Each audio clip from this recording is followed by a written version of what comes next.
Ketua Komite Sekolah tuding banyaknya dugaan penyimpangan di SMKN 1 Widasari Indramayu. Global Expos TV Kabupaten Indramayu.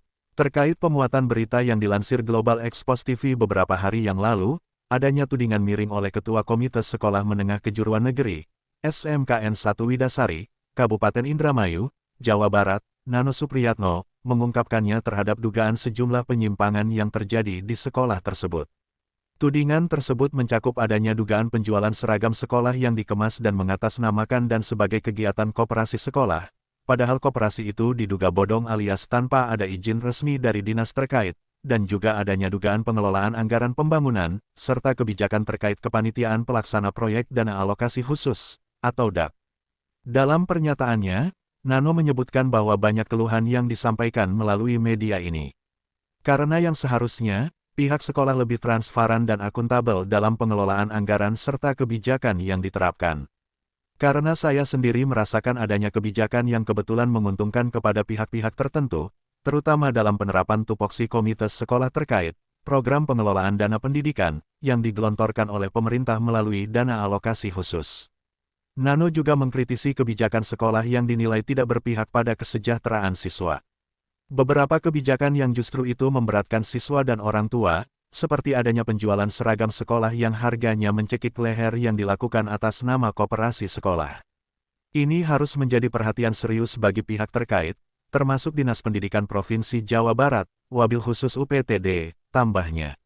Selain komite sekolah, sejumlah pihak seperti Lembaga Swadaya Masyarakat dari Lembaga Pengawasan Tindak Pidana Korupsi, atau LPT Tipikor, DPD Jawa Barat turut menyampaikan kekecewaan mereka. Umat Faruk SPDI, salah satu perwakilan LPT Tipikor, menilai bahwa ada ketidakadilan dalam sistem yang diterapkan di SMKN 1 Widasari. Kami hanya ingin adanya transparansi dalam pengelolaan anggaran pendidikan, tanpa dibebani berbagai kebijakan yang memberatkan, ungkap Umar Faruk SPDI. Karena kasus dugaan penyimpangan ini kini sedang dalam tahap investigasi, dan sebaiknya pihak komite maupun LPT Tipikor DPD Jawa Barat berharap adanya tindak lanjut dari pihak yang berwenang, dalam kurung aparat penegak hukum.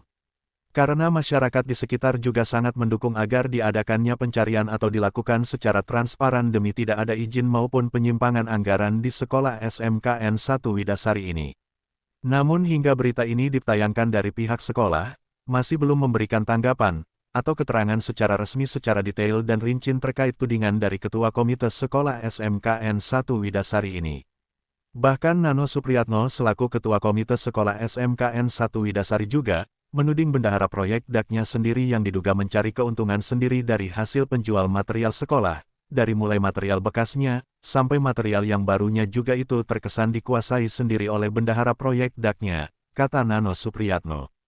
Ia juga menuding keras bahwa bendahara proyek DAK-nya itu diduga terkesan rakus, karena semestinya yang namanya material itu bekas itu penjualannya melalui lelang dinas terkait, namun itu dijual tanpa ada musyawarah dan ketentuan-ketentuan dari dinas terkait.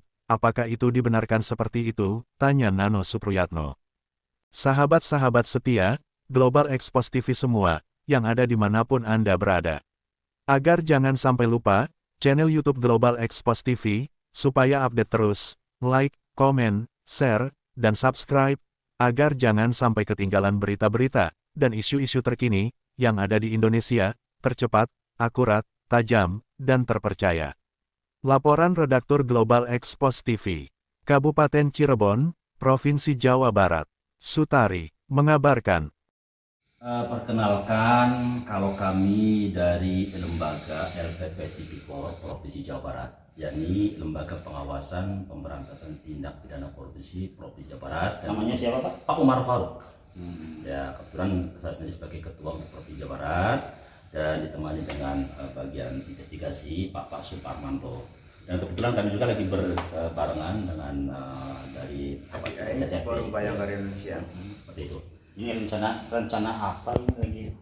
Kebetulan kami dari lembaga sendiri sudah punya kegiatan ataupun program, di antaranya adalah untuk kita melihat dan mengawasi ataupun seperti apa ya program-program pemerintah yang berhubungan dengan pendidikan, berhubungan dengan desa dan sebagainya. Namun dalam hal ini kebetulan kami lagi fokus dalam satu titik, yaitu di SMKN 1 Widasari. Kenapa kami masuk ke sana, kebetulan kami adalah menerima satu informasi dari salah satu media yang mengatakan bahwa, memberitakan bahwa di situ Jadi mungkin pandanglah. Ya, kebetulan kami punya program sendiri dalam rangka pengawasan untuk melihat langsung seperti apa program-program pemerintah, baik yang terkait dengan program pendidikan dan kemudian pemerintahan desa dan sebagainya. Namun dalam hal ini kami lagi terfokus pada salah satu pendidikan yang ada di SMKN 1 Widasari. Hal itu terdorong karena adanya satu pemberitaan, di mana isi pemberitaan tersebut sepertinya tidak ada integrasi ataupun tidak ada kesamaan antara komite sekolah dengan pihak sekolah. Oleh karena itu sangatlah kami membutuhkan untuk konfirmasi dengan mereka. Namun sebelum kami lebih jauh, kami mendatangi pihak sekolah terlebih dahulu untuk konfirmasi apakah benar selama ini dari pihak sekolah ada kesenjangan ataupun ada seolah-olah perbedaan ya dengan komite sekolah dan pihak sekolah, dalam ini kepala sekolah. Namun dalam prakteknya kami dari LPTP Kor kemarin bersurat ya, dan kemudian langsung ketemu tatap muka, bahkan titip pesan untuk ditindaklanjuti pertemuan hari ini, ya kan, secara resmi. Namun faktanya kami lembaga merasa kecewa. Kenapa? Karena hal itu terjadi yang sama, tidak ada ataupun tidak ada kesempatan untuk bisa ditemui. Sebenarnya ada kepentingan apa sih tentang masalah ini kan untuk sekolah, Pak? Ya, kami menyoroti ada dua hal, ada dua substansi yang kami untuk klarifikasi ataupun konfirmasi. Pertama terkait dengan masalah pendidikan, ya terkait dengan pihak sekolah. Yang kedua terkait dengan di situ ada proyek yang lagi dilakukan, yaitu pembangunan ataupun rehabilitasi yang memakai dana DAP seperti itu. Namun kami belum jauh, kami hanya mengkonfirmasi terlebih dahulu karena ada keterkaitan ya antara komite dan pihak sekolah itu harus sinkron. Nah ini sepertinya ada kerenggangan. Benar atau tidak informasi seperti itu, maka kami datang untuk konfirmasi karena kami harus pihak itu dari pemberitaan. Tapi bukan berarti mewasiti. Saya bukan wasiti, itu urusan pemerintah. Tapi yang jelas bahwa yang berjalan ini semua adalah melalui ataupun memakai uang negara, dan kami berada posisi independen, tidak mengenal siapapun. Tapi yang jelas uang negara ini tersalurkan secara ofisial ataupun tidak, atau memang digunakan oleh sekelompok. Nah, kami belum berani ke sana. Kami hanya sebatas untuk bagaimana kita konfirmasi terkait dengan komite sekolah dengan pihak sekolah. Itu aja dulu ya, walaupun pada akhirnya nanti akan kita menanyakan sejauh mana ya kepanitiaan ataupun penyelenggara pelaksana pembangunan yang ada di SMKN 1. Yang menjadi krusial dari lembaga ini seperti apa sih? Sepertinya begini, ketika ini kan masalahnya ada undang-undang atau ada peraturan Menteri Kebudayaan, Pendidikan dan Kebudayaan nomor 75 tahun 2016 terkait tentang masalah komite. Yang isinya adalah memang itu harus bersinergi antara komite dengan pihak sekolah, ya kan? Karena komite ini kan mewakili masyarakat didik di situ. Terkait dengan bagaimana kebijakan-kebijakan itu harus ada sinkron, tidak bisa dimonopoli oleh salah satu pihak. Karena pendidikan pada prinsipnya khusus untuk membina dan mendidik anak-anak, ya kan? Terkait dengan masalah kegiatan yang lain dan sebagainya harus ada minimal persetujuan dengan komite sebagai wakil rakyat atau wakil masyarakat didik.